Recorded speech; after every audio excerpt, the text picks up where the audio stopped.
Good morning, everyone. I'm Steve. And I'm Scott. And together we are Backyard Musings, broadcast from Apple Valley, California. Science and Technology Channel.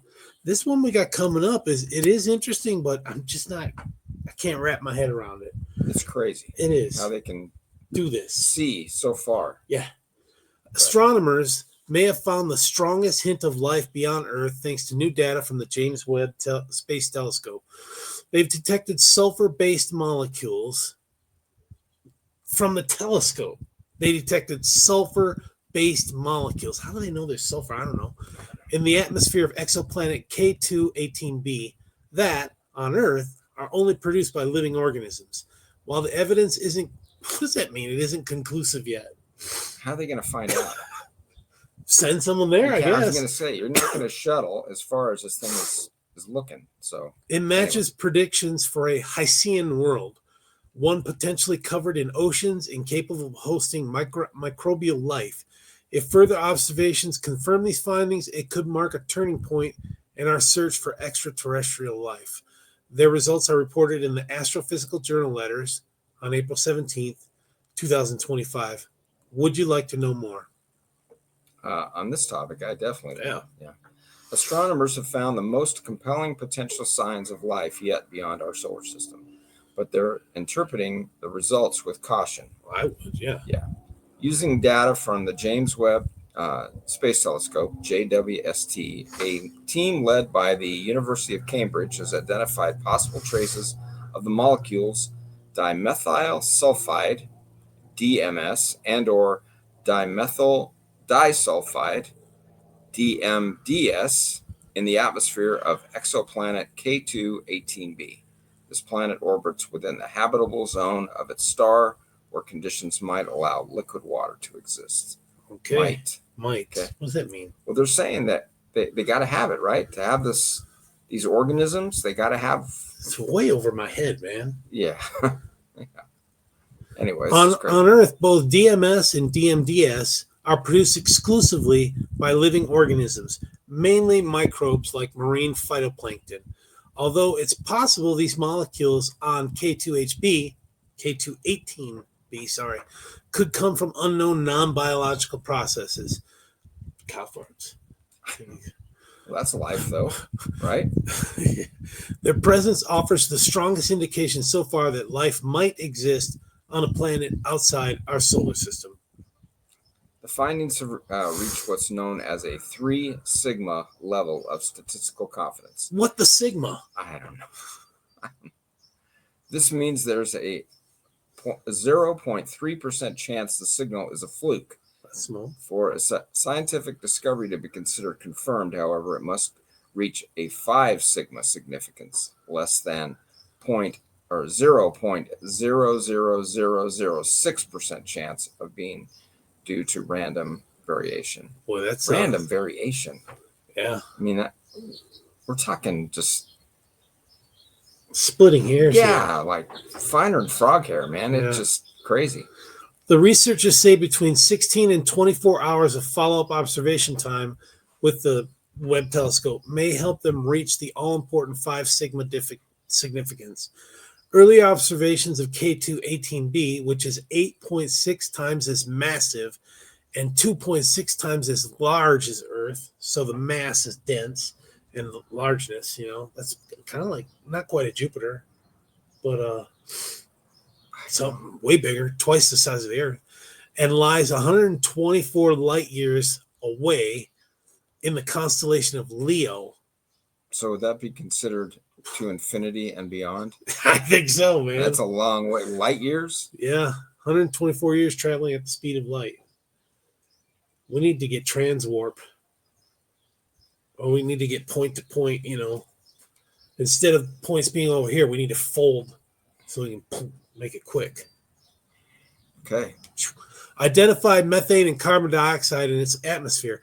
This was the first time that carbon-based molecules were discovered in the atmosphere of an exoplanet in the habitable zone. Those results were consistent with predictions for a Hycean planet, which is a habitable ocean-covered world underneath a hydrogen-rich atmosphere. However, another weaker signal hinted at the possibility of something else happening on K2-18b. Quote, we didn't know for sure whether the signal we saw last time was due to DMS, but just the hint of it was exciting enough for us to have another look with JWST, this telescope, using a different instrument. Like it must be packed with instruments on that thing. I guess. I don't know. And this is from Professor Niku Madhusudhan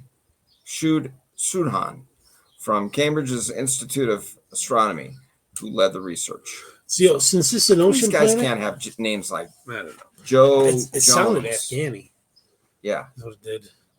But, anyway. Since this is an ocean planet, why don't we call it Camino? Like from Camino? Star Wars, yeah. That planet where the cloners, a planet of cloners. I must not. It was all water. I must not have seen that one. Have you seen the latest Star Wars movie yet? Well, yeah. The one that just came out? What do you mean just came out? The one that's in theaters now. What? Yeah, there's a movie in theaters. Where the heck have I been? What the Sigma? I don't know. Something to do with the Sith or something. Okay, time out. Oh, that they're bringing the Revenge of the Sith back to the screen. Oh. I know. I'm catching what you're pitching. Okay. They're just putting it back on the screen. It's on the big screen. Yeah. I didn't. Anyway, Okay. 4, 5, and 6 are the only ones that were out there. So yeah. To determine the chemical composition of the atmospheres of faraway planets, astronomers analyzed the light from its parent star as the planet transits or passes in front of the star as seen from the Earth. As Camino transits, JWST can detect a drop in stellar brightness, and a tiny fraction of starlight passes through the planet's atmosphere before reaching Earth. Okay, I'm following that. The absorption of some of the starlight in the planet's atmosphere leaves imprints in the stellar spectrum that astronomers can piece together to determine the constituent gases of the exoplanet's atmosphere. Okay, I'm tracking that.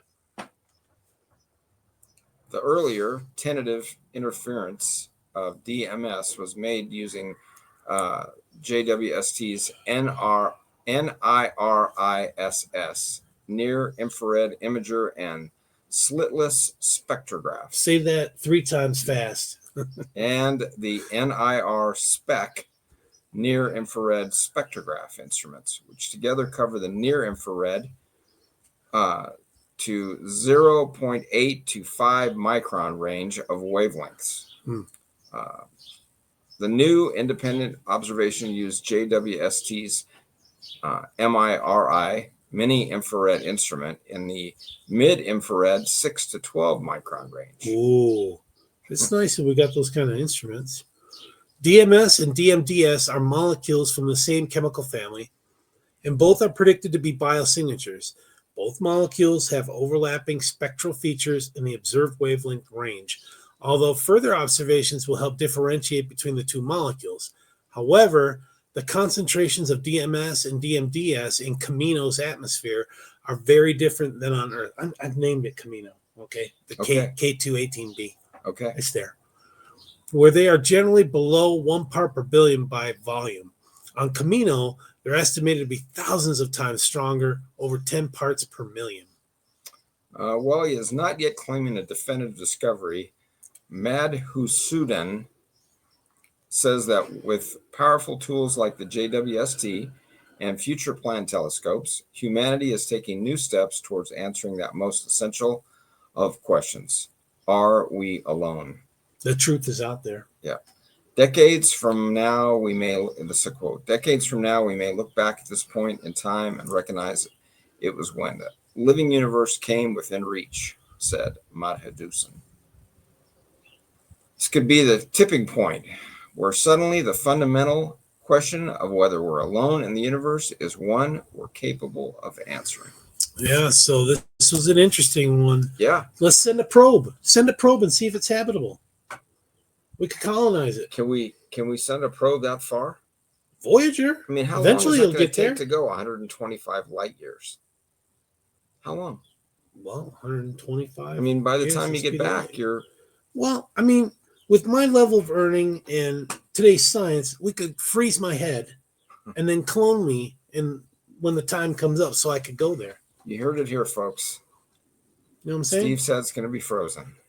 It's possible. And Yeah. then clone me or Yeah, something. yeah. I don't know. Yeah. imprint my memory, download my memories. All right, folks. Thanks for joining us. We'll talk at you later. Take care. We'll see you on the next one.